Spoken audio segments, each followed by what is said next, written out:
I gave Damon his first staff job working on the show I created called Nash Bridges in the 6th season of the show.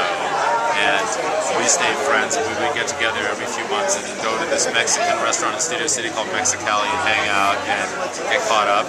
And I was under a deal at Sony at the time that the Lost pilot was done, and then JJ was sort of, getting ready to leave Lost and go do Mission Impossible 3 with Tom Cruise, and Damon and I... Carlton's being very politic. JJ completely ditched me, and I was panicking, and I said, I need somebody who knows what they're doing to help me with this show, so please, please, please.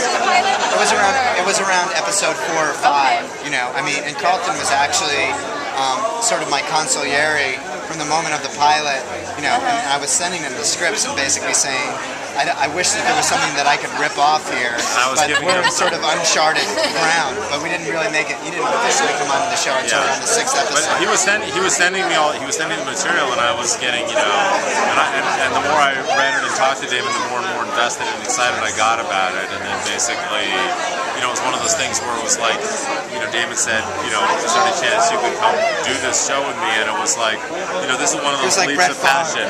It's like, come on.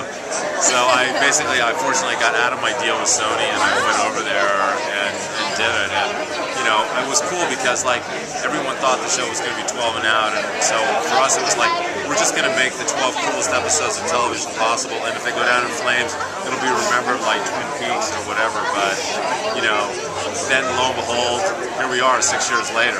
So we didn't necessarily expect that that's what was going to happen, but it liberated us to make a lot of kind of interesting and cool creative choices.